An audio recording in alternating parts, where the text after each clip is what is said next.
pembelajaran pada sore hari ini.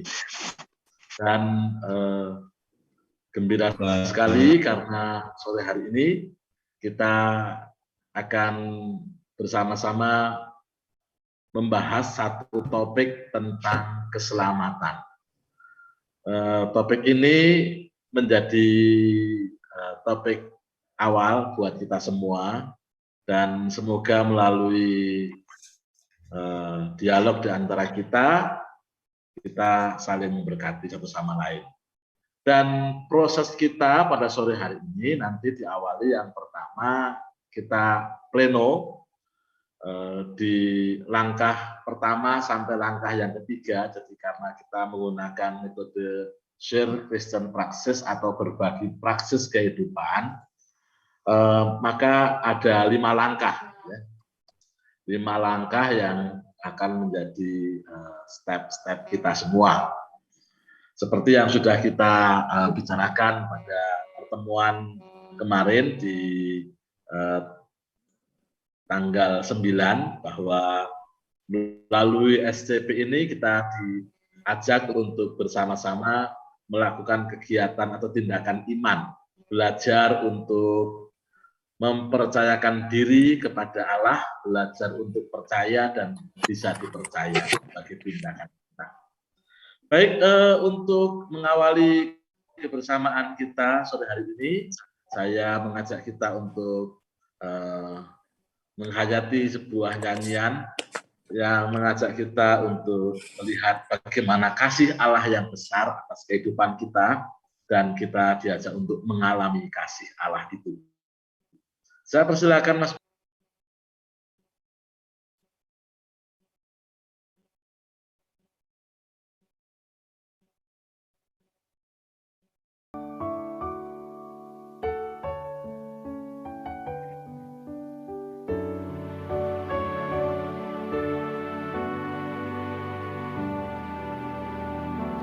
Tiap hari ku temukan mereka yang terhilang,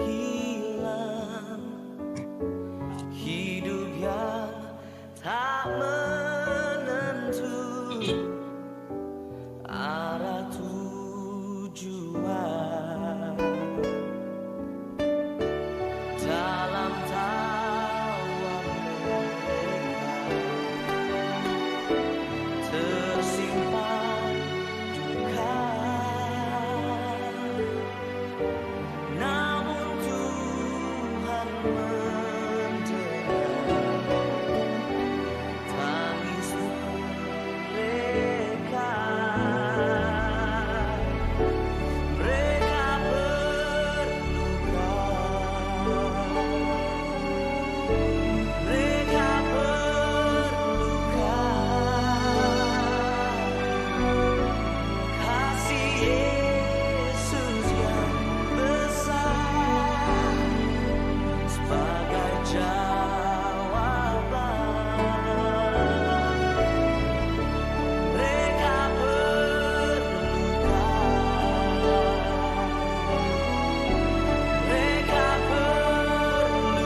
tiada lebih berharga mencari yang terhilang.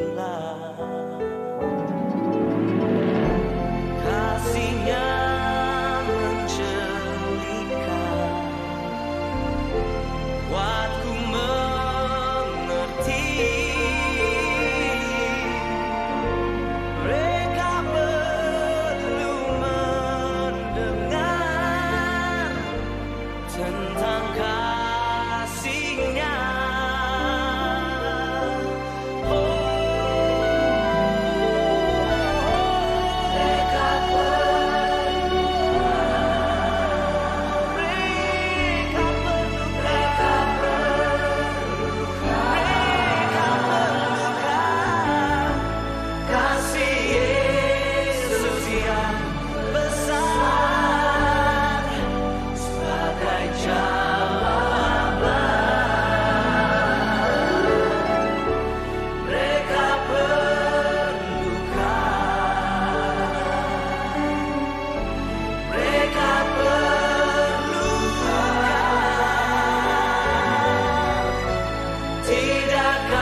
Saudara, mari kita mengawali dalam doa.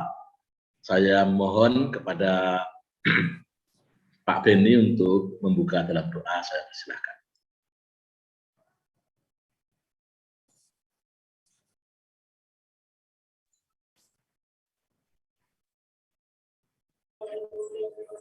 Masih mute, Bapak.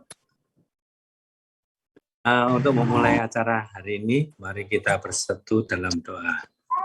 Bapa, puji dan syukur kami panjatkan dalam hadirat-Mu atas segala rahmat karunia yang Engkau berikan kepada kami. Terima kasih buat pernyataan sepanjang hari ini. Baik waktu kami dalam suka maupun kami dalam duka, kami selalu terus belajar untuk mengandalkan Engkau dimanapun kami Engkau tempatkan. Dan malam hari ini, sebentar lagi kami akan memulai acara persekutuan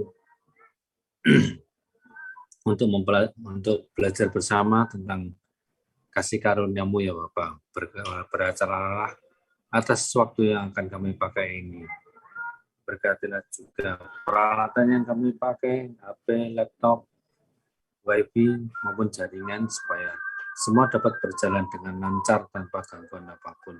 Dan persiapkanlah juga hati dan pikiran kami sehingga kami bisa menikmati kehadirat-Mu ya Bapa, sehingga kami bisa mendapatkan rema yang ingin Engkau berikan kepada kami. Kami menyerahkan jalannya acara ini hanya dalam tangan-Mu. Berkatilah Pak Wisnu, Pak Budi, Mas Budi dalam memimpin acara ini. Terima kasih ya Bapa, segala puji, syukur, dan hormat hanya bagi kemuliaan-Mu semata. Amin. Terima kasih Pak Beni untuk doa penghantar bagi kita semua. Dan seperti yang sudah kita bicarakan di pertemuan pertama, topik kita pada hari ini adalah tentang keselamatan. Topik ini menjadi dasar dalam perbincangan kita karena sesungguhnya setiap orang membutuhkan keselamatan. Jadi seperti nyanyian tadi ketika dikatakan mereka perlukan, sebetulnya kita juga memerlukan keselamatan. Dan disinilah kita akan menggumulkan keselamatan itu sejatinya apa. Dan pada pertemuan pertama ini kita akan berbicara secara khusus makna keselamatan. Dan tentu saja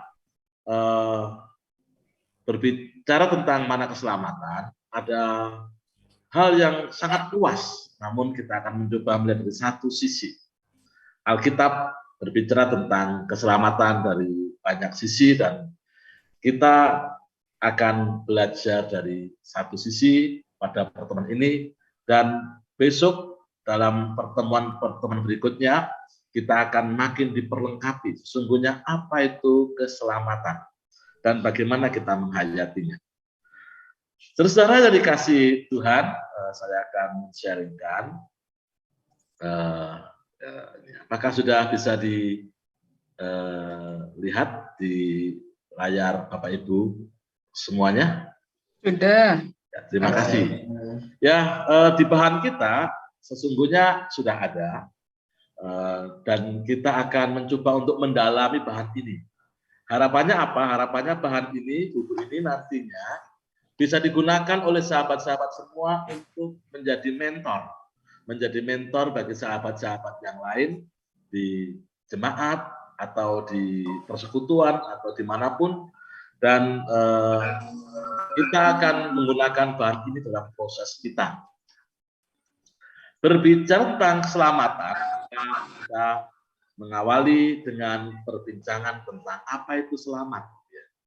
Dan selamat dalam Kamus Besar Bahasa Indonesia ini dimaknai sebagai sebuah kehidupan atau sebuah realitas di mana kita terbebas dan terhindar dari bahaya.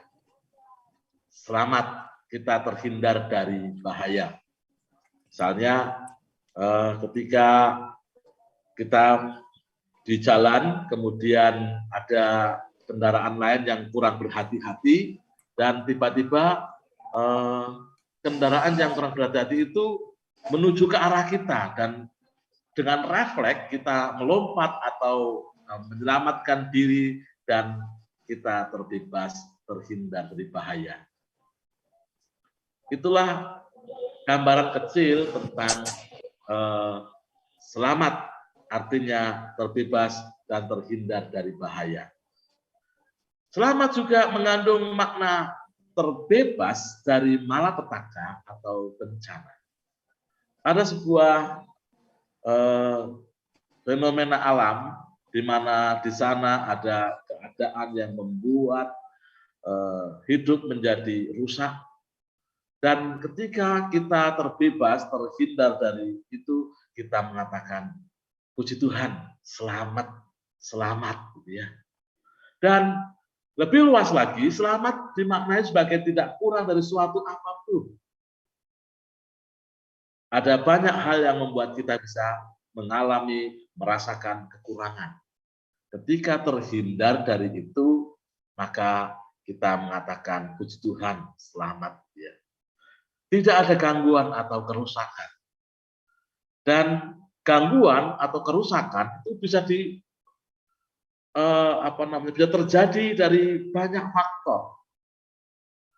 Kerusakan kehidupan kita, kerusakan iman, kerusakan apapun itu bisa dialami oleh siapapun. Dan ketika kita terbebas dari hal itu, maka kita mengatakan selamat. Ya, puji Tuhan, kita selamat. Dan kita mengenal keselamatan. Apa itu keselamatan? Dalam bahasa Alkitab kita seringkali menyebut dalam dogmatika dengan soteriologi. Keselamatan merupakan keadaan yang membuat kita selamat, membuat kita mengalami situasi sejahtera, membuat kita merasakan bahwa di sana kehidupan kita menjadi baik secara lahir maupun batin. Baik secara lahir maupun batin. Ini menunjukkan bahwa keselamatan yang dialami merupakan sebuah keselamatan yang holistik. Ya. Keadaan lahir batin yang sejahtera. Lahirnya sejahtera, namun batinnya merasakan tersiksa. Itu artinya keselamatan belum pada sisi keutuhan. Jadi ketika kita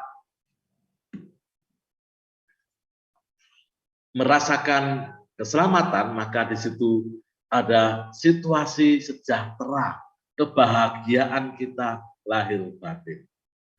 Dan kita mengenal keselamatan dalam Alkitab, salah satunya dengan kata shalom.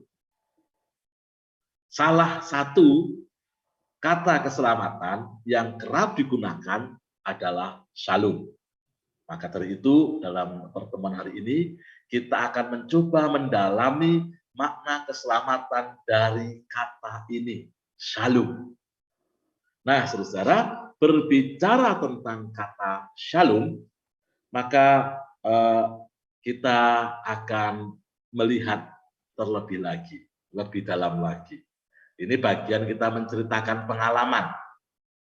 Ketika kata shalom menjadi kata yang akrab, karena apalagi sekarang ini ada salam lintas agama, gitu ya. Kita kalau sering mendengar Pak Presiden kita atau pejabat-pejabat itu mengucapkan salam, assalamualaikum, selamat pagi, selamat sore, salam, terus apalagi namo buddhaya, salam kebajikan.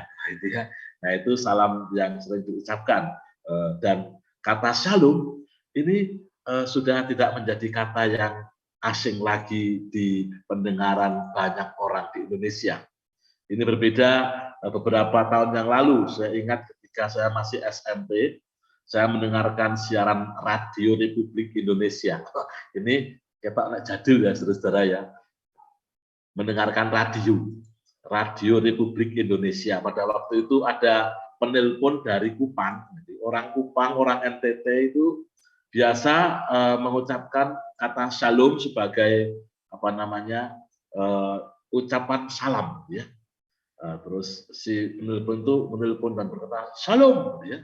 Rupanya penyiar RR itu tidak mengerti, tidak paham kata shalom dan apa namanya di antara mereka berdua karena waktu itu hostnya 2 orang, mereka bercakap, apa itu arti apa itu kata shalom? Saya belum pernah mendengarnya. Ya pada waktu itu ya memang masih suatu kata yang asing dan banyak orang belum mengenalnya. Kata shalom, nah, saudara, kata shalom. Mari saya persilahkan saudara membuka mic bagi yang ingin bercerita.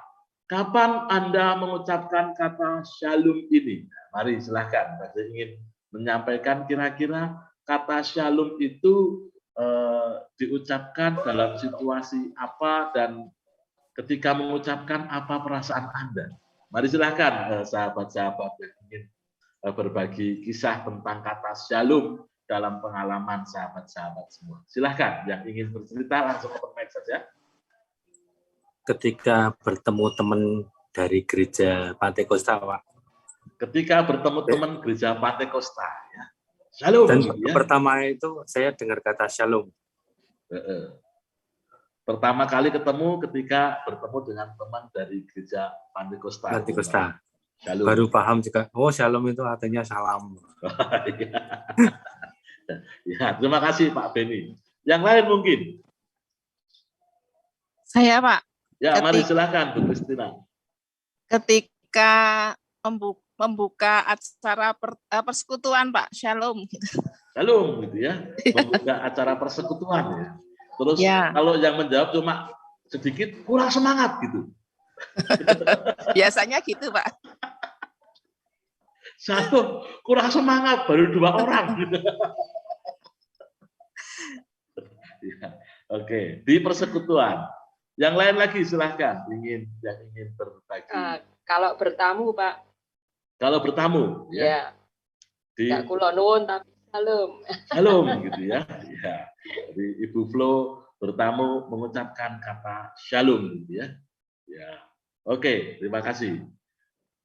Ada yang ingin tambah lagi? Kapan mendengar kata shalom?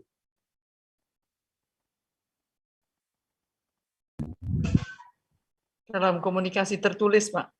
Dalam komunikasi tertulis ya. Ya, di awal atau di akhir. Suratnya itu di awal dengan kata shalom gitu ya. Ya. Kalau suratnya dengan kata shalom isinya kira-kira shalom atau tidak? Ya, kadang iya, kadang tidak. Nggak ada hubungannya. Shalom ya.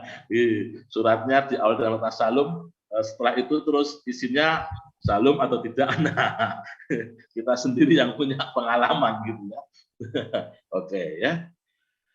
Ketika kita mendengarkan kata ini atau mengucapkan kata ini, kira-kira apa perasaan kita?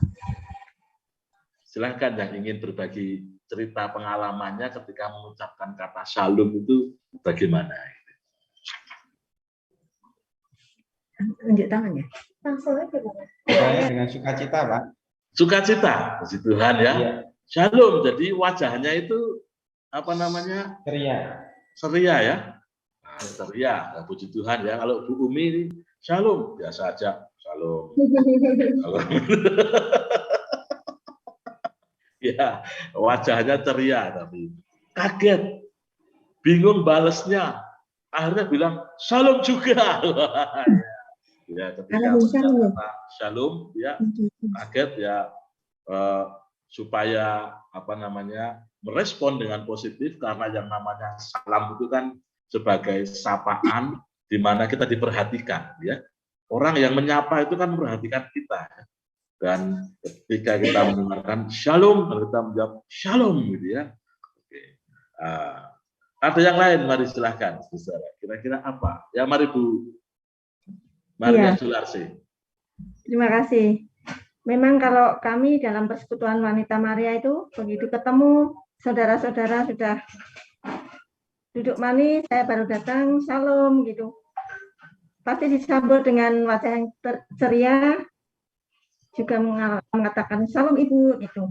Kami merasakan ada respon yang penuh persaudaraan, penuh kasih, penuh kebahagiaan, sukacita seperti itu. Dan saya kalau masuk yang di mana saudara seiman ya salam gitu tanpa canggung karena itu membawa sukacita. Bagi saya perasaan saya seperti itu, Pak. Ya, tidak canggung, ada sukacita. Ya. Iya. Oh ini teman kita ya rasanya. Iya. Ya, saudara kita gitu ya. Mungkin langsung suasana jadi cair gitu ya.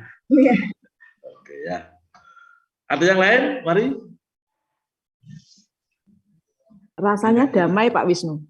Damai, damainya gimana Bu Amal? Ya, saat disapa kita, saya pertama utangnya kali lunas atau gimana gitu? Ojo ngeling gitu Pak. Damai itu saya di Shalom gitu saat pertama kali waktu saya kecil itu di gereja. Jadi rasanya tuh disapa itu rasanya maknyes gitu. Oh berarti yang menyapa itu sudah damai duluan. Jadi rasanya tenang di jemaat itu serasa terberkati begitu. Ya, gitu Pak. Terberkati karena ada sapaan ya. Yang memang sapaan itu punya daya yang luar biasa ya. Ya jadi itulah hebatnya sapaan gitu. Yang menyapa itu memang harus apa? Rasanya tuh damai dulu apa? Shalom dulu gitu loh. Ya, shalom dulu ya. Makanya tadi seperti yang dikatakan Bu Umi tadi biasa aja ya. Kadang-kadang kita melihat orang menyapa dengan salam tapi wajahnya biasa aja itu ya. Jadi rasanya itu dikit tenang apa orang gitu ya. Ya. Pak Lukas, saya agak jarang menyapa pakai salam, kalau selamat sering saya ucapkan. Oke ya. Shalom, selamat ya. Apakah ada kaitan kata salam dan selamat? Oke ya, itu mungkin yang nanti bisa kita dialogkan. Baik. Ketika kita sering mendengar kata shalom, ucapan shalom, kira-kira menurut saudara, apa arti kata shalom itu? Apa yang sahabat-sahabat maknai, pahami dengan kata shalom itu? Mari silahkan. Dari Bu Kris, damai sejahtera. Oke ya. Damai sejahtera. Ada yang lain lagi?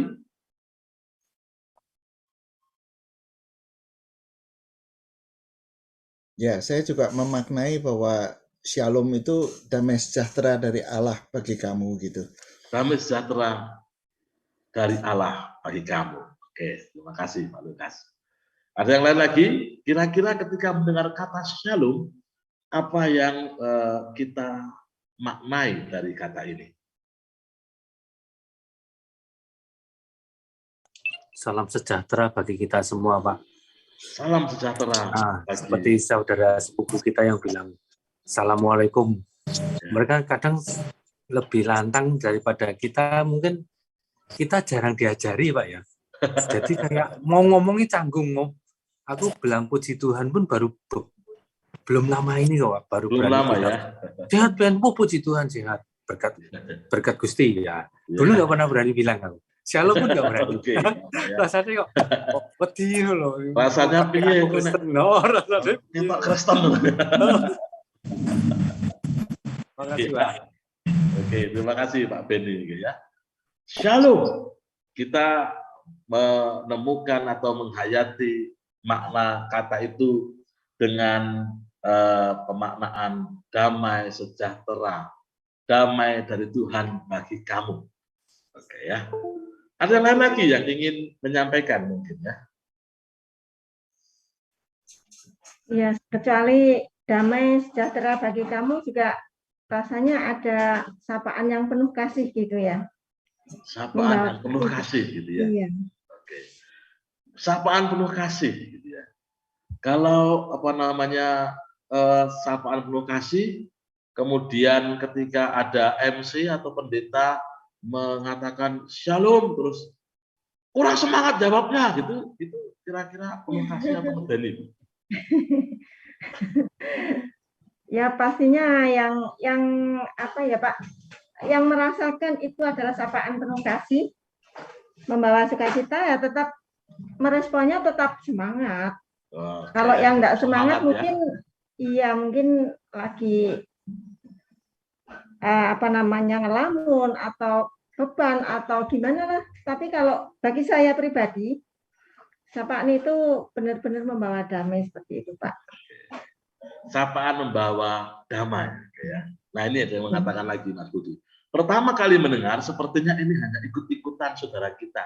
Karena mereka lebih sering mengucapkan salam dari awal, kemudian orang Kristen mencari salam yang sama. Oke ya, ini perasaan Mas Budi.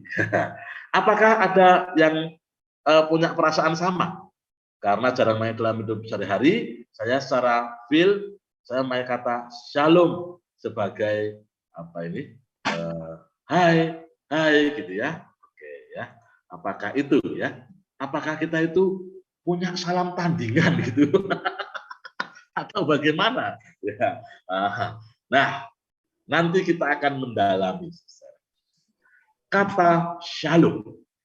Ya, shalom ya dalam bahasa Ibrani ini dari akar kata yang sama dengan kata salam dalam bahasa Arab. Ya. Kita tahu kata Yerusalem. Yerusalem itu artinya rumah damai. Jadi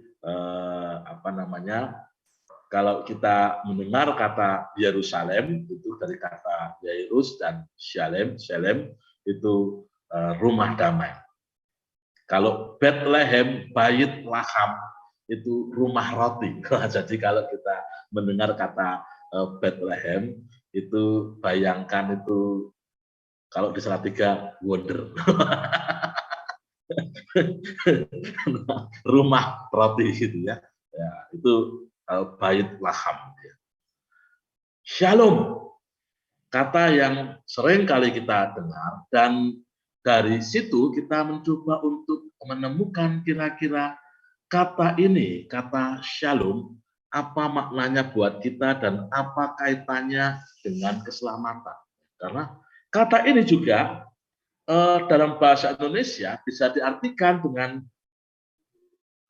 damai, selamat, atau sejahtera. Jadi kalau tadi di awal ketika kita berbicara tentang kata shalom, selain kita juga berbicara tentang kata salam, itu kita melihat dan menemukan kata ini berarti secara harfiah itu damai, selamat, sejahtera.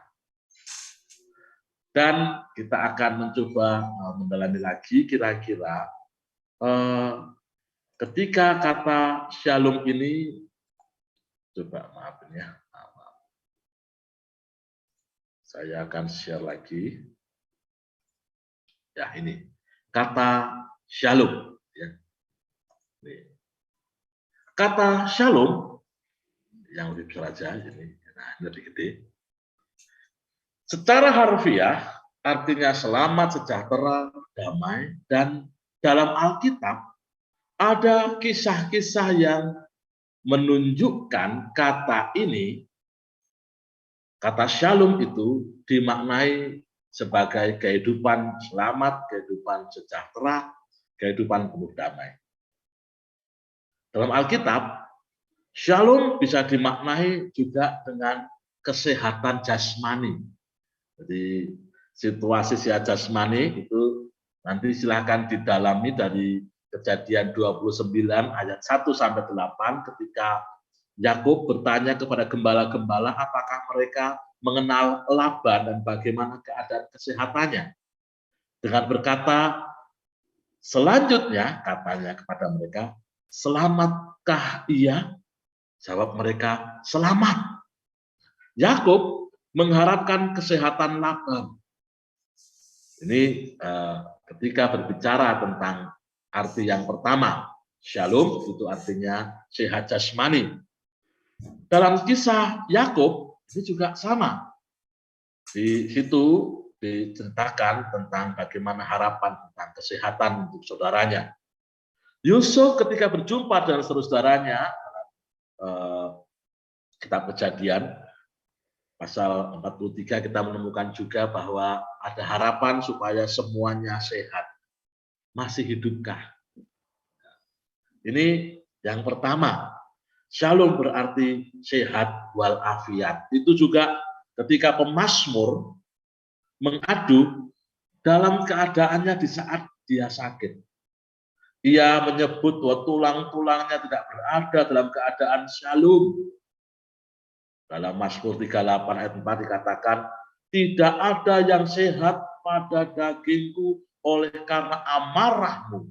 Tidak ada yang selamat pada tulang-tulangku oleh karena dosaku. Jadi yang pertama, shalom itu menyangkut tentang kesehatan jasmani kita. Yang kedua, shalom berarti kesuburan sebuah negeri. Tandanya adalah panen. Jadi kesuburan sebuah negeri itu tandanya adalah panen, dan pemazmur dalam nyanyiannya menyanyikan, tetapi orang-orang yang rendah hati akan mewarisi negeri dan bergembira karena kesejahteraan yang berlimpah-limpah. Ada kesejahteraan ya yang berlimpah-limpah. Itu shalom. Shalom juga dimaknai dalam Keluaran pasal 12 ketika kita bersama-sama dengan Jitro. Shalom artinya kepuasan, kebahagiaan, dan kedamaian. Ketika Jitro, mertua Musa, berkata kepada Musa, jika engkau berbuat demikian dan Allah memerintahkan hal itu kepadamu, maka engkau akan sanggup menahannya, dan seluruh bangsa ini akan pulang dengan puas senang di tempatnya. Tapi kata shalom mengandung makna puas, bahagia. Shalom juga terkait dengan hidup dengan umur yang panjang. Ini ketika berbicara tentang Abraham dalam Kejadian 15 ayat yang ke-15. Tetapi engkau akan pergi kepada nenek moyangmu dan sejahtera engkau akan dikuburkan pada waktu telah putih rambutmu. Umur yang panjang ini sebuah anugerah. Itu disebut dengan shalom. Shalom dimaknai juga hidup dalam kedamaian. Kisah tentang pemerintahan Raja Yosia mengajak kita untuk melihat bagaimana situasi pada waktu itu ketika harapan tentang damai menjadi harapan yang besar bagi bangsa itu. Di sini kata shalom bermakna damai sejahtera. Shalom juga dimaknai sebagai hidup yang terhindar dari ancaman bahaya. Dalam Hakim-Hakim 6 ayat yang ke-23, ketika Gideon disiapkan untuk memimpin umat Israel pulang ke negeri mereka, Tuhan berjanji, selamatlah engkau, jangan takut, engkau tidak akan mati. Selamat, bebas dari ancaman. Shalom, situasi hidup dalam keselamatan, dalam damai sejahtera, dalam kasih, dalam kesetiaan, dalam keadilan dan kebaikan, seperti dalam Mazmur pasal 85. Dan shalom juga dimaknai sebagai kehidupan bersama dengan rukun, perhubungan yang baik antara satu dengan yang lain. Itulah shalom. Jadi dari kata shalom ini kita menemukan bahwa selamat, sejahtera, damai itu mencakup dimensi yang sangat luas. Shalom dalam Perjanjian Baru ini kita juga menemukan dari akar kata shalom. Kedatangan Tuhan Yesus ke dunia ini dihubungkan dengan keselamatan, seperti yang termuat dalam nyanyian pujian Maria dalam Lukas 1 ayat 46 sampai 53. Penafsir bernama William Barclay mengatakan bahwa nyanyian pujian Maria itu sebagai sebuah revolusi kehidupan. Mengapa disebut sebagai revolusi kehidupan? Karena di situ janji Allah tentang keselamatan dinyatakan dalam Tuhan Yesus. Dan janji Allah untuk menyelamatkan dunia adalah sebuah janji yang dipenuhi agar dunia tidak lagi terjatuh di dalam dosa, di dalam hukuman karena dosa. Demikian juga dengan nyanyian pujian Zakaria. Shalom dihubungkan dengan keselamatan karena janji Allah digenapi. Dan Tuhan Yesus menegaskan keselamatan yang dinubuatkan oleh para nabi itu telah digenapkan di dalam dirinya ketika dia berkata, pada hari ini genaplah nas ini sewaktu kamu mendengarnya. Kata-kata indah.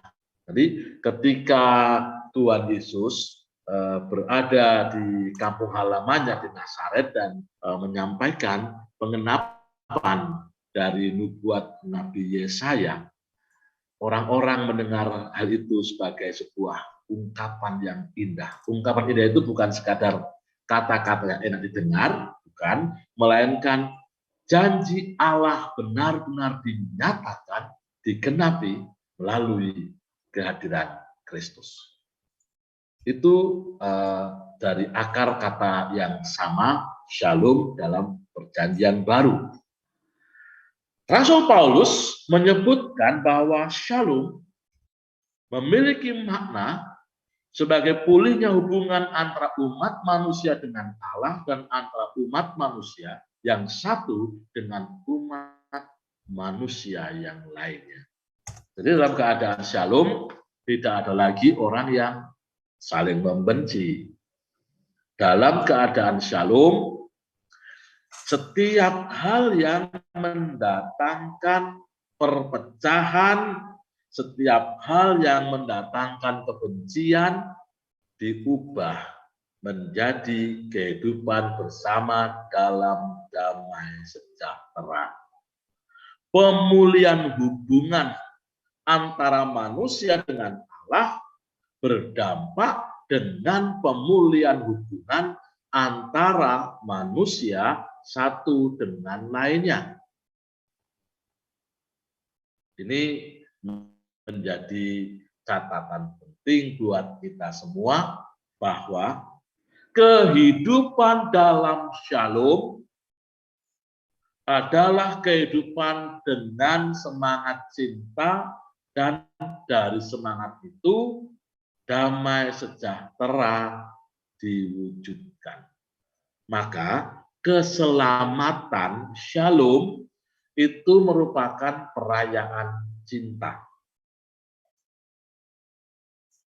Shalom, pemulihan hubungan di antara kita, tidak ada lagi tembok pemisah yang membuat kita mengalami situasi yang buruk. Dari sini, sahabat-sahabat semua, shalom yang ada, yang hadir dalam kehidupan kita, menjadikan kita siap untuk selalu mewujudkan rekonsiliasi, perdamaian dalam Kristus.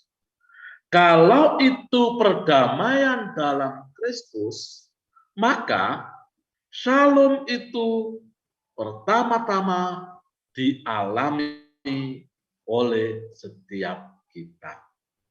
Kita tidak perlu menuntut orang lain terlebih dulu untuk berdamai dengan kita, melainkan kitalah yang mewujudkan perdamaian itu. Nanti akan kita dalami lagi mengapa shalom yang ditandai dengan rekonsiliasi, di mana perdamaian sebagai tandanya mesti ada dalam hidup kita karena keselamatan itu. Dan kita bisa berefleksi, kalau kita mengatakan hidupku dalam shalom, dalam keselamatan Allah, namun aku masih membenci sesamaku, apakah shalom itu menjadi shalom yang utuh? Kalau kita menggali lebih dalam lagi, maka kita menemukan shalom, selamat, damai sejahtera, memiliki makna yang mendalam.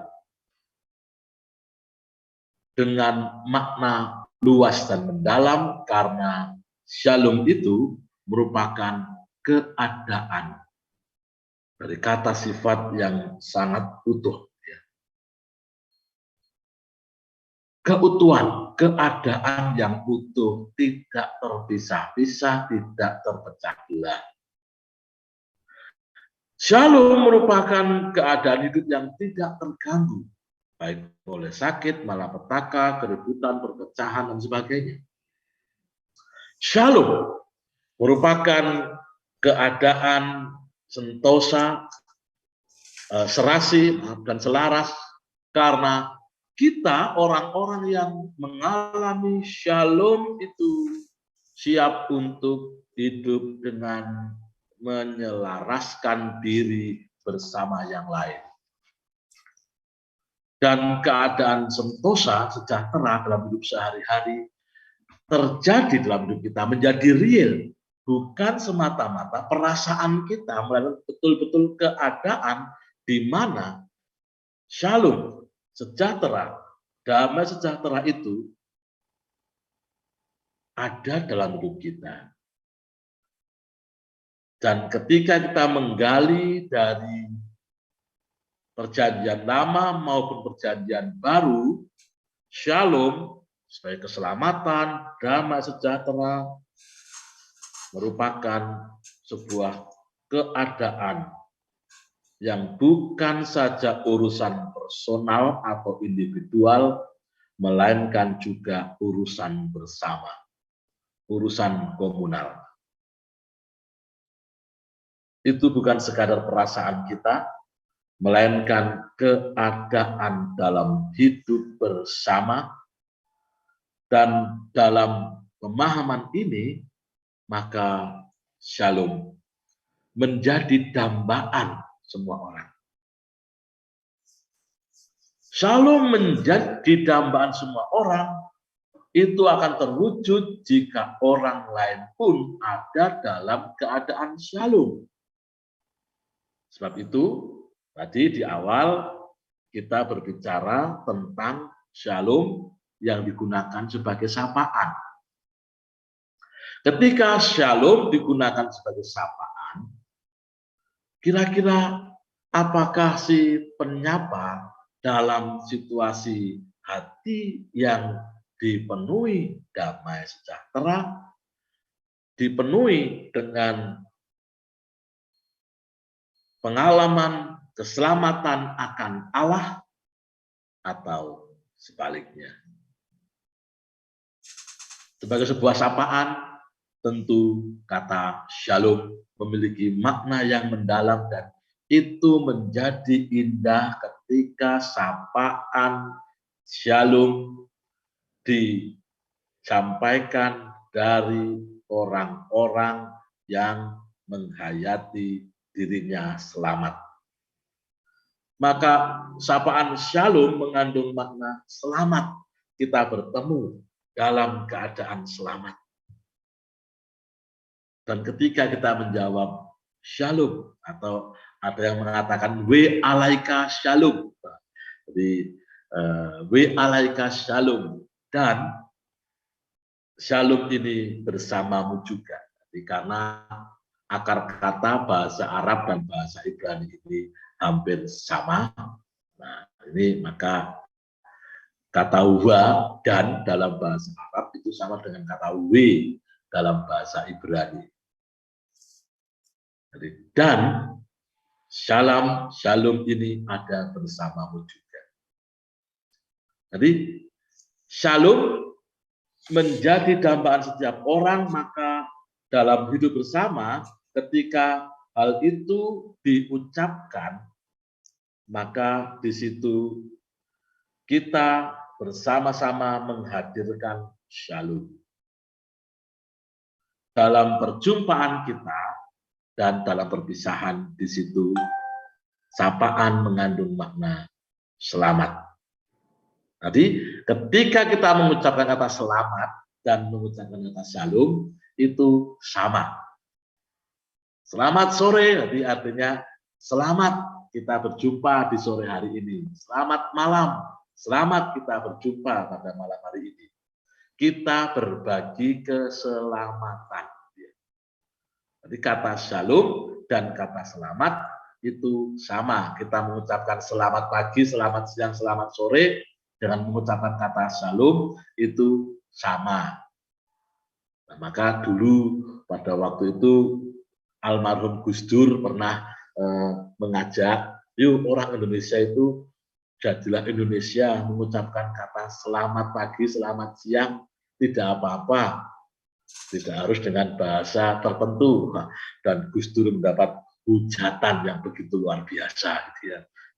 Padahal sama. Ketika kita mengucapkan kata damai Tuhan besertamu, kita mengucapkan kata selamat, itu jas buka iket belangkon. Sama juga sami mawon. Gitu, saudara. Sama. Wilujeng, selamat, basuki, rahayu, widodo, sugeng, itu sama. Nugroho itu juga sama ya Pak Yusuf ya, artinya ya. Jadi kalau nugroho, selamat, sugeng, basuki, widodo, rahayu, wah, itu sama ya saudara ya. Jadi mengandung makna dan doa yang sama. Ketika kita mengucapkan selamat siang, selamat malam, kita pun juga sedang mendoakan orang itu selamat pada siang ini, selamat pada malam hari ini, dan mari kita merayakan keselamatan. Damai sejahtera dalam Tuhan Yesus, berarti kita merayakan damai sejahtera dalam Kristus. Karena itu kita menghayati bahwa Tuhanlah sumber shalom. Shalom itu bukan dari diri kita sendiri, melainkan Tuhanlah sumber shalom. Dalam Hakim-Hakim 6 ayat 24 dikatakan Gideon memberikan misbah di sana bagi Tuhan dan menamainya Tuhan itu keselamatan. Luar biasa. Jadi saudara ini kalau kita mengadakan syukuran, mengadakan biston ya seperti Gideon ini, kita merayakan Tuhan itu keselamatan. Kita mendirikan sebuah misbah bagi Tuhan. Dan kita menemukan, disinilah saya mengalami selamat dalam Tuhan. Nah kalau ini setiap saat kita wujudkan, saudara, jadi misbah itu kita bangun setiap saat, setiap waktu, betapa indahnya hidup ini. Saudara. Indah karena kita selalu menghayati Tuhan itu keselamatanku, keselamatan untuk keluargaku, keselamatan untuk bangsaku. Tuhan itu keselamatan. Dan Tuhan sebagai keselamatan. Menyatakan keselamatan karena memang Tuhan itu adalah Tuhan yang punya rancangan keselamatan. Nah, besok kita akan mendalami lagi ketika berbicara tentang selamat di tangan Yesus. Itu keselamatan dalam Yesus itu luar biasa. Karena keselamatan dalam Yesus dilakukan oleh Tuhan bukan semata-mata karena dosa dunia. Tapi karena memang Allah itu sejak dari mulanya punya rancangan keselamatan. Gitu. Nah ini yang luar biasa kalau kita menghayati. Besok minggu depan, 2 minggu lagi, Pendeta Adi akan mengulas hal ini. Gitu ya. Bagaimana rancangan Tuhan atau shalom itu memang rancangan Tuhan. Tuhan tidak pernah merencanakan yang buruk, tidak pernah merencanakan yang jahat. Karena rancangan Tuhan adalah damai sejahtera dan bukan rancangan kecelakaan untuk memberikan kepadamu hari depan yang penuh harapan. Mas saudara, maka ini peta kita. Menjadi pengikut Kristus, percaya pada Tuhan itu salah satu pengalaman yang membuat saya optimis, yakin, makin hari makin percaya pada Dia, karena Dia, Tuhan kita itu punya peta yang jelas, blueprint yang jelas, yaitu apa? Rancangan damai sejahtera memberikan kepadamu hari depan yang penuh harapan. Nah ini ketika itu diaplikasikan dalam hidup sehari-hari, kita menghayati pernyataan Tuhan ini, hari depan yang penuh harapan. Ketika diaplikasikan, ya, kalau dalam ilmu manajemen nanti Bu Erni atau Bu Pendeta Mortini itu mengajak kita, ini sebagai sebuah misi atau visi Allah dan kita diminta untuk menjabarkan dalam hidup sehari-hari. Kalau Tuhan sudah memberikan peta pada kita, memberikan kepadamu hari depan yang penuh harapan, kita mewujudkan hari demi hari seperti apa? Maka berbicara tentang keselamatan, shalom yang merupakan anugerah Allah itu mesti disambut dengan gerak aktif, bukan gerak yang pasif. Itu harus diusahakan. Kok diusahakan? Ya iya, karena Tuhan sudah memberikan petanya jelas.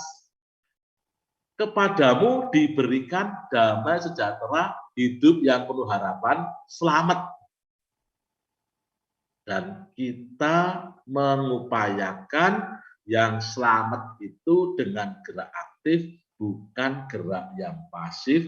Itu harus diusahakan. Maka beriman pada Allah itu terlibat mewujudkan shalom.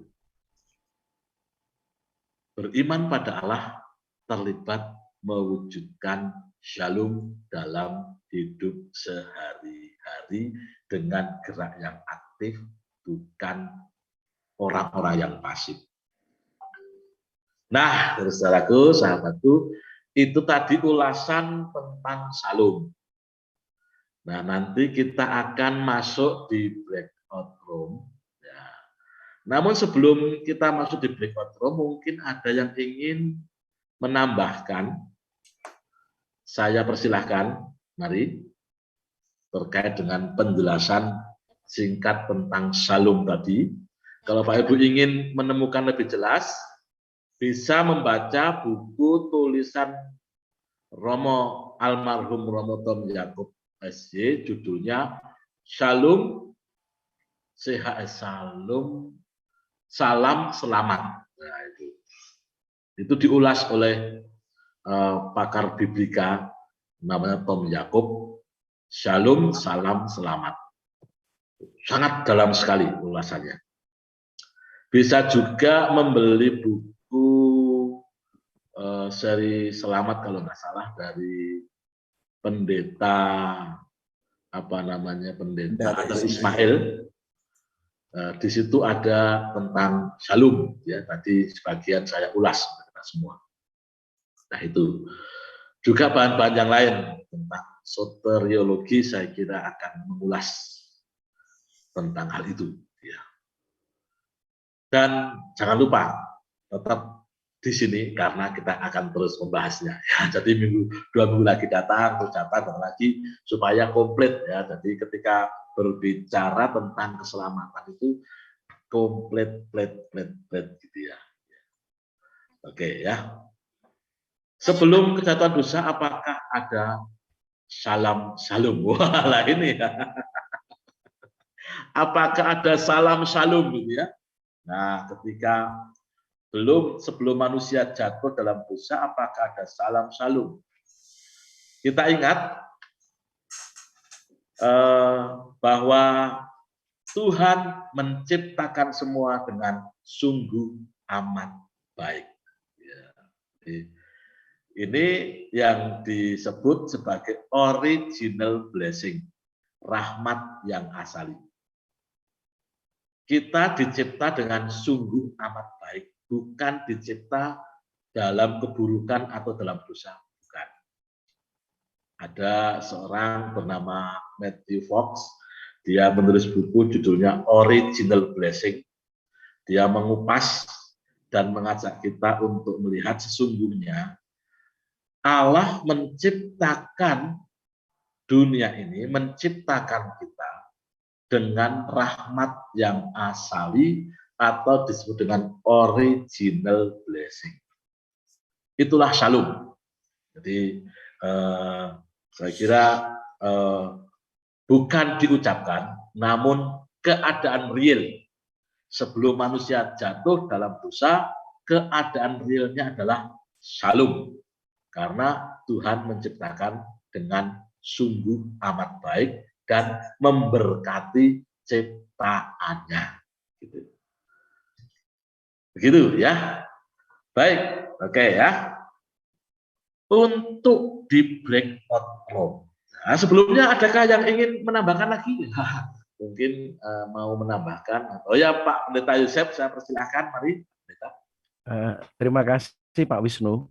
Saya cuma menghubungkan kan karena ketika saya mengikuti ini ingin kembali belajar secara dasariah dan ingat kembali masa-masa katekisasi. Nah, tampaknya saya mengingat Katekismus Heidelberg yang menyebut apakah ini juga bisa disebut sebuah shalom enggak? Apakah satu-satunya penghiburan begitu bagi dalam hidup dan matimu, kan itu yang menjadi pertanyaan dasar dari Katekismus Heidelberg.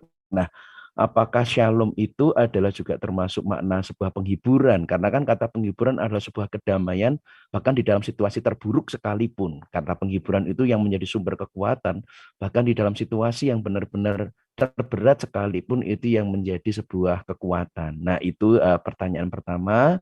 Lalu yang kedua, saya tertarik apakah original blessing ini untuk mengimbangi original sin begitu, yaitu dosa warisan. Karena kan istilah awalnya malah yang satu original sin sebagai sebuah dosa warisan yang begitu merusak, memutus.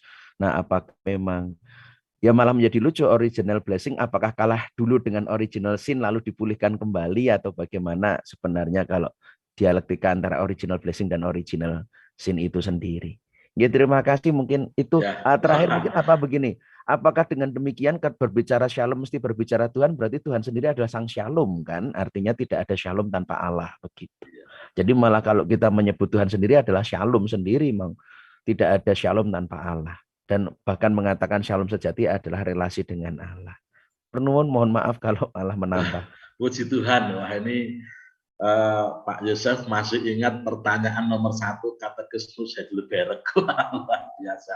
Apakah penghiburanmu ketika besok mati? Nah, ini pertanyaan pertama yang ditulis oleh Zacharias Ursinus dan Kaspar Olevianus, buku yang judulnya Katekismus Heidelberg. Dan ketika membaca buku ini, saya senang karena spirit dari buku ini adalah mempersatukan gereja yang pada waktu itu terpecah. Gitu ya.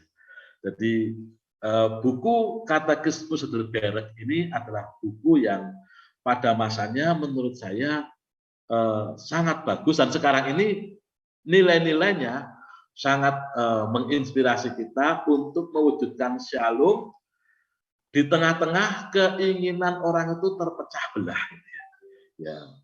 Dan hidup yang terpecah belah itu adalah hidup yang tanpa shalom. Jadi spirit dasar buku ini adalah mewujudkan shalom supaya gereja-gereja yang pada waktu itu terpecah belah karena berbagai aliran dicoba dipersatukan melalui buku Katekismus Heidelberg. Dan di situ pertanyaan pertama merupakan sebuah pertanyaan yang sangat eksistensial, yang sangat mendasar, yaitu tentang arah kehidupanmu itu kemana. Ya. Dan kalau dibaca dalam semangat masa kini, ya buku ini mengajak kita untuk menghayati bahwa arah hidup kita adalah benar-benar hidup dalam kasih Kristus. Nah, kalau itu kan seolah-olah hidup itu baru berarti setelah kematian, gitu ya, karena memang rohnya pada waktu itu seperti itu. Ya. Namun kalau membaca dalam konteks sekarang, hidupmu itu dalam Yesus benar-benar hidup. Dan ini terkait ya, ini memang Pak Yusuf ini saya kira cerdas sekali. Bukan saya kira, memang cerdas sekali yang mengkaitkan ini dengan original blessing dan original sin, karena spirit buku ini kan memang pada waktu itu kan pijakannya ajaran original sin atau dosa asali. Ya. Nah, ajaran dosa asali ini memang sudah ada sejak abad kedua Masehi, ketika Agustinus menjabarkan ajaran-ajaran dogma-dogma teologisnya. Dan Matthew Fox ini mencoba untuk melihat sisi yang lain, ya. Karena menurut Matthew Fox ada sisi tertentu dari ajaran dosa asali yang membuat kita justru terjebak dalam iman yang menakutkan. Iman itu harus memenangkan, iman itu harus memerdekakan, iman dalam Yesus itu harus membuat kita dipenuhi dengan gairah membagikan kasih keselamatan Yesus. Dan karena itu Matthew Fox menulis sebuah gagasan yang berjudul Original Blessing. Ini untuk memperlengkapi supaya kita gereja-gereja fokuskan hidupmu bukan pada sin, bukan pada kedosaan, tapi pada blessing-nya. Apa dampaknya? Nah, ini dampaknya berfokus pada blessing dan berfokus pada sinful. Ya. Ketika kita berfokus pada kedosaan, maka paradigma kita adalah paradigma mencari siapa yang dosa, siapa yang salah, siapa yang dipersalahkan, dan upah dosa itu maut. Namun kalau kita berfokus pada blessing, kita diperlengkapi. Jadi kalau original sin itu fokusnya pada upah dosa itu maut, kalau original blessing itu belum selesai.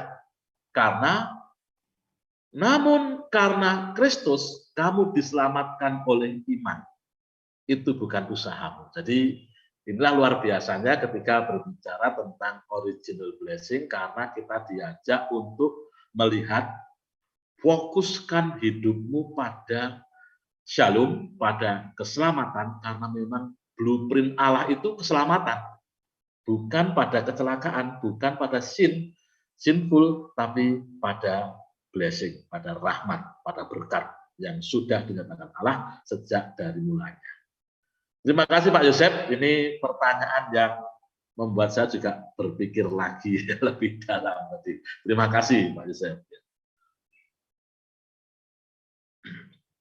Ya baik, satu lagi mungkin ada yang ingin menambahkan, dan mari silakan sambil dinikmati tehnya. Nah, saya sudah menyediakan teh supaya tidak ngelak. Nah, mari kalau ada yang ingin menambahkan atau ingin bertanya untuk pendalaman kita. Iya, Pak. Saya mau tanya, Pak. Sebentar, dengan Bu Heni. Bu Heni mau tanya, Pak Wisnu. Oh, Bu Heni. Ya. Mari Bu Heni. Salom itu kan aslinya dari bahasa Ibrani. Iya, Pak. Betul. Ya, betul. Terus tulisannya Salom atau Shalom, O-nya 2, atau SH Alom? Ya, ya betul. Terima kasih Bu. Jadi apa itu baru ya?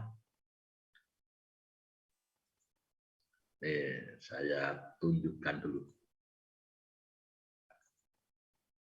Nah, ini ya.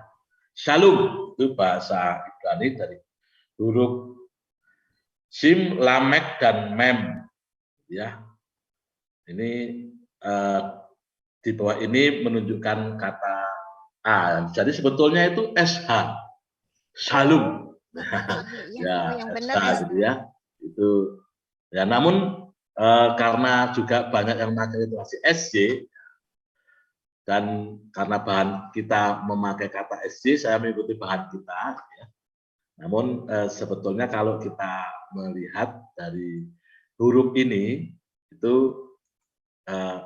SH LOM, SHLOOM, ya. SHLOOM, karena ini panjang, ya gitu.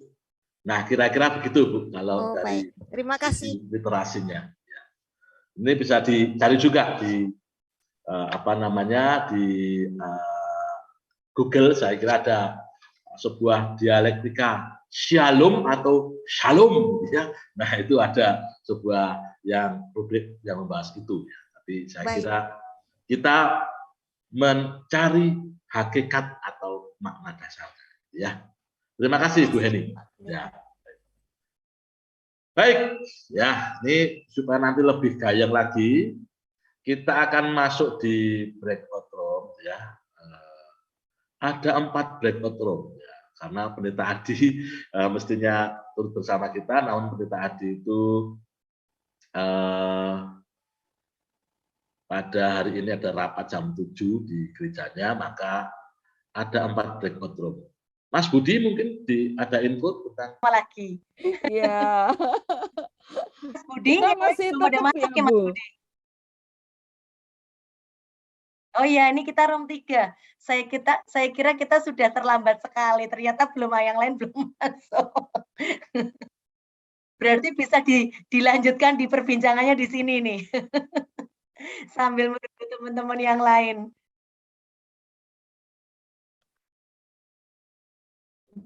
Kayaknya seru yang lainnya, Bu. Ya, tadi soalnya karena Pak Wisnu sudah menyampaikan jam 8 Ya, masuk. jam 8, ya. 10 menit. Jadi deg-degan. Tapi kalau kita berbincang ngobrol tentang ini, pengalaman kan memang sebetulnya menyenangkan begitu ya Pak ya. Ya, betul, Bu. Yeah.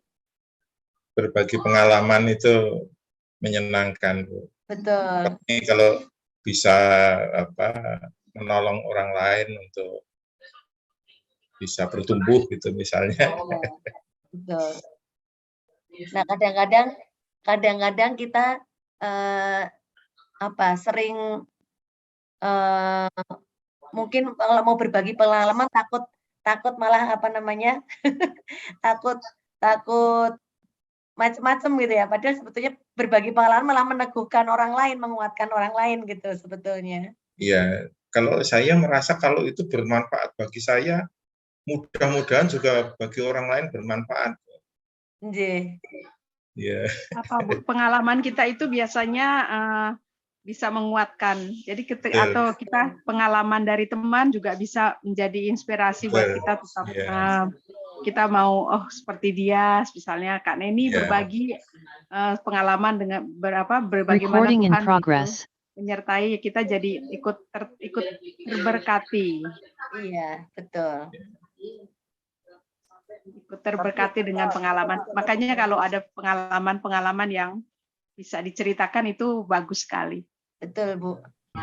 Seperti siapa tadi ya, Bu Rita apa Bu Neni yang bilang kalau kita menceritakan sesuatu itu nanti dibilang lebay. Saya. Yang kalau ngajak itu, kalau ngajak dibilang lebay. Yang kedua barangkali itu kan kita membutuhkan keberanian. Karena kalau bercerita itu kan seperti seperti memanjangi diri toh. Iya. Diri terbuka. Begitu menempatkan diri kita itu vulnerable, rentan. Jadi itu memang dua hal itu harus balancing sedemikian rupa. Benar Bu Ati. Kadang juga kita pengen ketika kita ngajak teman terus temannya tuh langsung mau, padahal kan langsung kita tuh kalau nggak mau kita kecewa, padahal itu kan haknya Tuhan, itu nanti Tuhan sendiri yang mengajak. Kita nggak bisa apa-apa, tapi kita harus tetap mengajak, tetap berusaha untuk supaya teman kita juga merasakan apa yang keindahan yang kita rasakan bersama Tuhan. Gitu. Memang sulit Bu untuk mengajak teman itu sulit banget. Tapi saya puji Tuhan udah di LPPS ini, di Kombin ini ada teman dari luar, dari kota saya di Serang, Banten ada yang ikut, ada yang nanti dari satu orang itu mungkin bisa menyebar lagi, dia bisa berbagi dengan teman-teman di sana. Itu pekerjaan Tuhan, nanti Tuhan yang mengatur.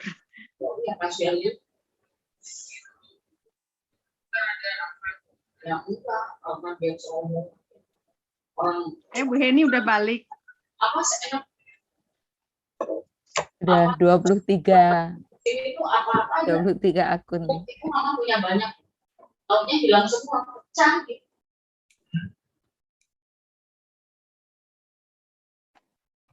Kayaknya saya sudah disuruh balik kok, saya sendiri di sini balik.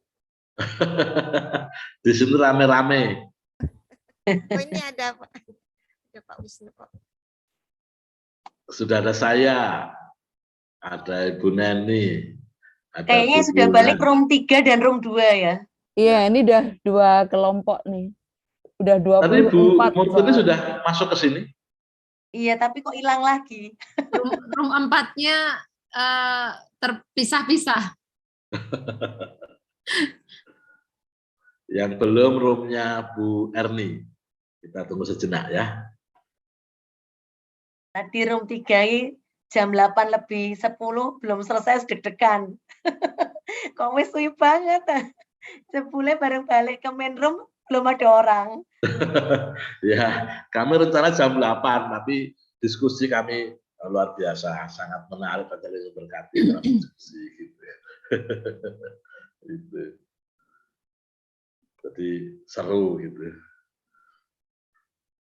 Dan ternyata seperti kata Ibu Rita tadi benar, ketika berbagi cerita kita berbagi berkat, saling meneguhkan satu sama lain.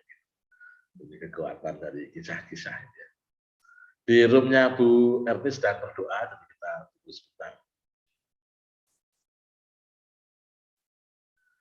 Oke, tadi kalau di room Ibu Kris ada yang mau bercerita, kira-kira apa yang didialogkan? Mungkin satu orang bisa bercerita.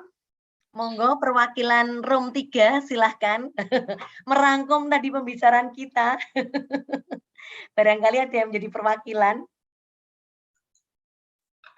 Kayaknya cocoknya Pak Triyono, Bu Kris. Oh gitu ya. Iya. Monggo Pak Triyono. Pak Triyono silakan jadi juru bicara room 3. Saya tadi nggak mencatat rangkuman, Bu Kris yang mencatat, Pak. Ya, apa-apa, Pak. Ya, pada dasarnya, ya, kami semua tadi merasakan ini bahwa shalom itu asalnya dari Tuhan. Memang itu adalah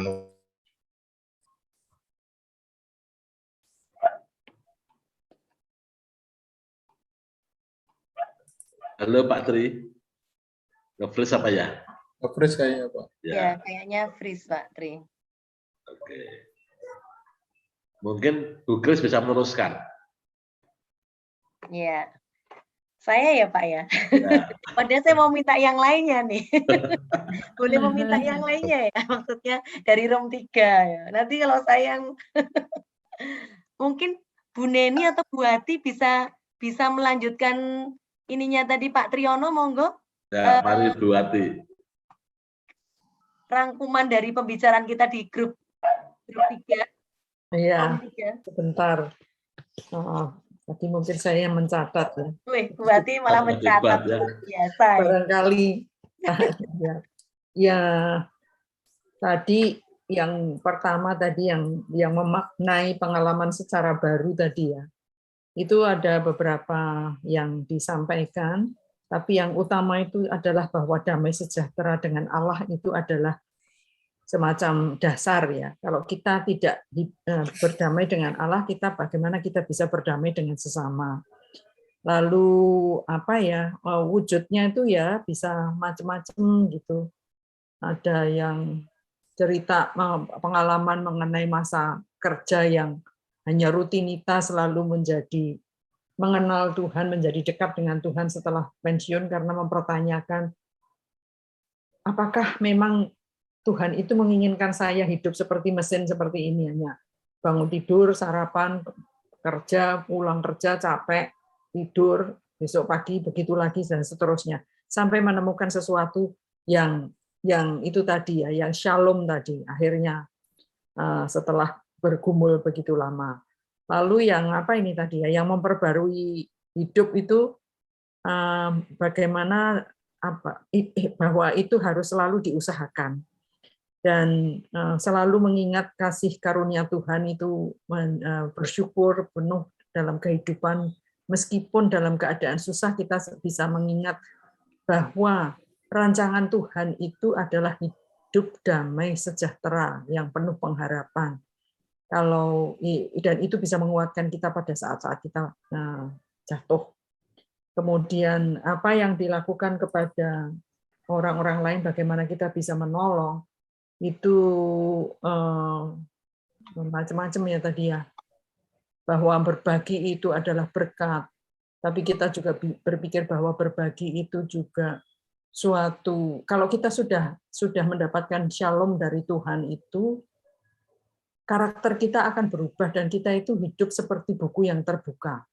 Dengan begitu orang lain bisa melihat bahwa kok hidupnya dia itu kok penuh dengan damai ya, kok tidak ada kekhawatiran gitu, kok semeleh gitu mungkin bahasa Indonesia. Jadi seperti buku yang terbuka yang menarik orang untuk bertanya, mengenal kenapa kok kamu bisa begitu pada saat-saat yang sulit. Kemudian juga kita mempraktekkan kasih itu di dalam setiap aspek kehidupan kita, bahkan waktu kita marah kepada bawahan kita atau kita merasa tersinggung pada saat relasi kita dengan orang lain, bagaimana sikap-sikap kita dalam kondisi-kondisi yang sulit seperti itu sebenarnya juga suatu cara untuk membagikan damai sejahtera yang dari Tuhan itu. Tadi ada pertanyaan yang sangat menarik dari salah satu anggota kami, itu mengatakan bahwa bagaimana kalau hati kita itu sedang tidak dalam keadaan yang baik, perasaan kita itu sedang marah atau sedih atau bagaimana, apakah kita tetap harus mengucapkan shalom? Lalu Abu Wulan dan Pak Tri tadi juga bilang bahwa itu tuh harus diusahakan. Jadi paling tidak tarik bibirmu ke belakang, jadi kita tersenyum dan itu mendorong kita untuk menciptakan damai sejahtera atau menemukan damai sejahtera itu di dalam hati kita lagi dan kita mengucapkan shalom. Begitu mungkin ya Bu Grace. Ya, terima kasih Bu Ati. Begitu Pak Wisnu. Terima kasih untuk sharing, dan saya kira sharing tadi ada hal-hal yang sama dengan kelompok yang lain, ya. Sama seperti kelompok kami bahwa pengalaman tentang Allah itu menjadi bagian yang penting karena shalom itu terkait dengan mengalami Allah, dan ketika mengalami Allah maka kita terus memancarkan pengalaman bersama Allah yang hidup itu.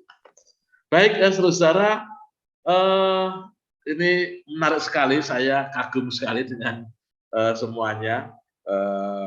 Dari awal sampai akhir kita terus mencoba untuk menikmati, merasakan kebersamaan di perjumpaan ini. Dan ada daftar hadir yang bisa diisi, Bapak Ibu. Silakan daftar hadir diisi supaya kita juga belajar untuk melakukan administrasi yang baik, gitu ya. Silakan jadi isi. Dari ketua kelas kita Bu Erni mungkin ada yang mau disampaikan, silakan. Mungkin saya lihat tadi ada beberapa keluar masuk apa kesulitan begitu ya di breakout room ya. Karena tadi saya sendiri juga ketika di breakout room nggak jelas ini suara. Jadi tadi saya tidak on cam begitu. Apa ada yang tadi bermasalah ya ketika di breakout room? Saya lihat ada yang beberapa out ya Pak Wisnu ya. Iya. Terus nggak bisa balik lagi. Saya barusan juga terlempar. Iya Pak Triyono tadi saya lihat juga begitu. Betul. Karena saya admit beberapa orang keluar masuk begitu Iya, ya. Bu. Mungkin karena sinyal ya. Ya, koneksinya Betul, ya. mungkin ini. Iya, ada masalah itu Pak Wisnu sepertinya tadi di breakout room. Iya, jadi nanti tapi gimana lagi ya ini ya penyelesaiannya ya supaya karena persoalan kalau nggak kuat itu breakout memang ini butuh sinyalnya yang cukup kuat. Saya sendiri tadi bermasalah begitu, makanya tadi saya minta cadangan Pak Dias begitu ya tadi untuk kalau mendadak saya keluar begitu. Itu saja sih, dan kemudian terima kasih sekali Pak Wisnu sudah menyampaikan dengan sangat luar biasa, dan juga teman-teman ya di grup tadi juga sangat otentik begitu sharingnya. Saya menikmati juga di grup 1 ya saya tadi ya dengan 12 peserta sangat luar biasa, dan kami betul-betul bukan hanya memahami secara normatif Shalom itu apa begitu, tapi kami berusaha menghayatinya begitu ya, mengalami begitu, dan kita semua belajar banyak begitu ya dari Tuhan melalui Pak Wisnu. Dan untuk 2 minggu lagi saya kira topiknya masih di topik besar keselamatan, dan akan disampaikan oleh di Pendeta Adi ya Pak Wisnu ya, Pendeta Adi Patiaban. Iya. Topik kita selamat, semua orang mendambakan keselamatan. Semua orang, iya, tapi masih di topik besar soteriologi ya. Ya, setiap orang mendambakan keselamatan, itu yang subtopik yang kedua di di keselamatan.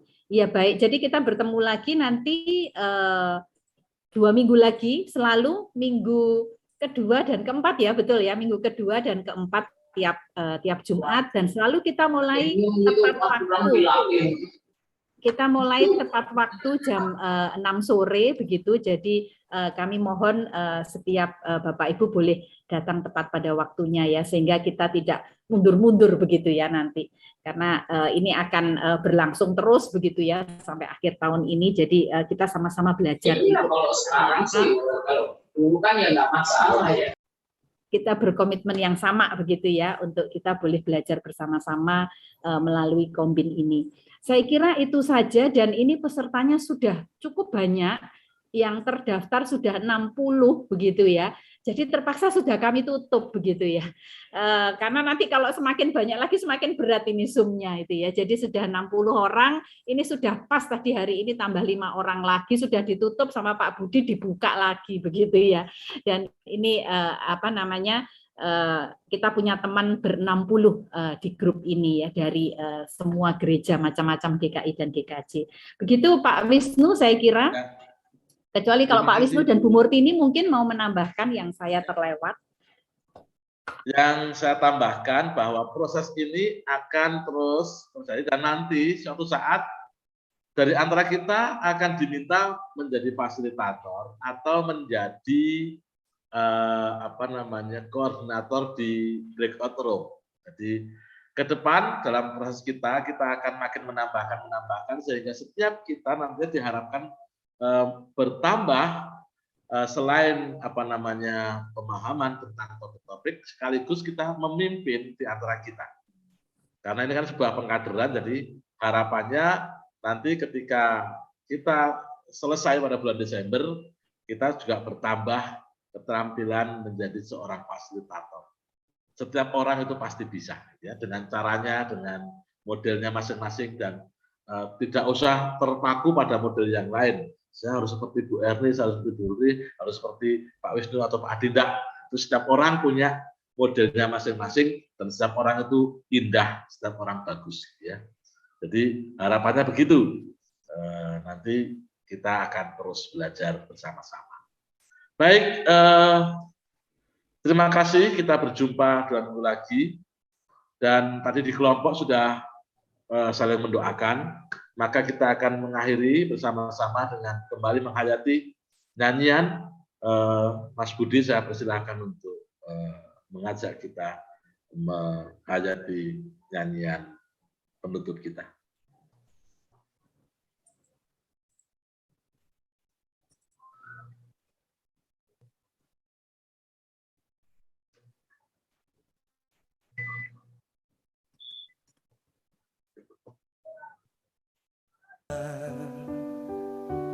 Mereka yang terhilang, hidup yang tak menentu, arah tujuan, dalam tawa mereka tersimpan duka. Namun Tuhan mendengar tangis mereka. Mereka berluka. Mereka berluka. Kasih Yesus yang besar sebagai jawaban. Mereka berluka. Mereka berluka. Tidakkah kau sadari Dia kasih yang sejati?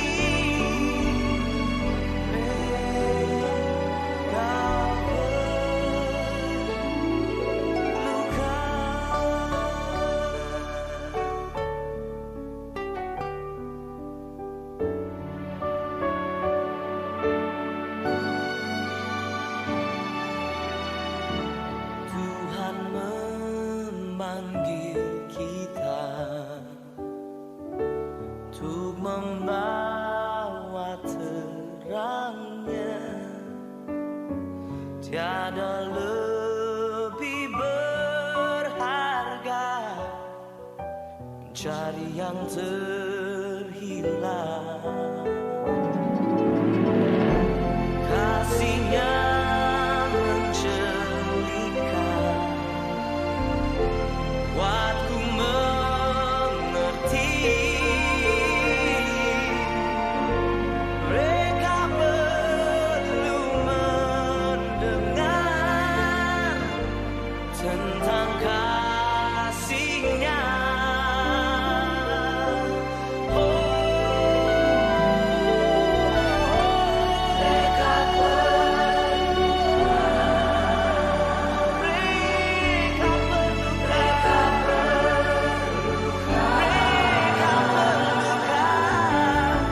Kasih Yesus yang besar sebagai jawaban.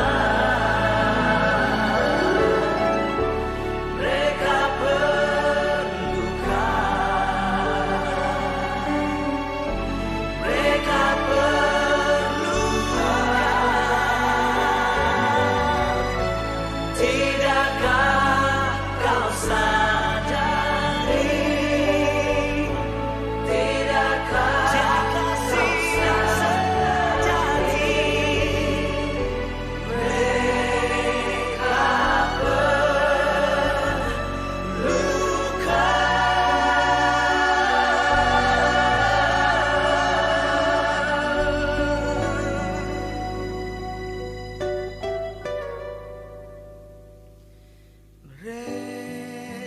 Terima kasih Bapak Ibu untuk kebersamaannya.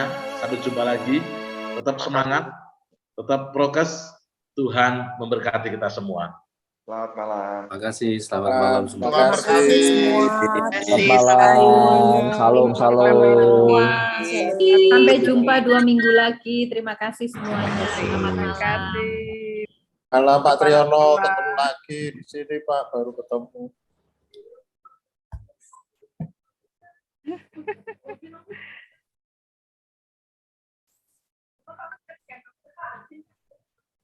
Bu, saya pamit dulu ya Bu Murti, Bu Erni. Ya, mari Pak Bud. Oh ya Pak Butsus.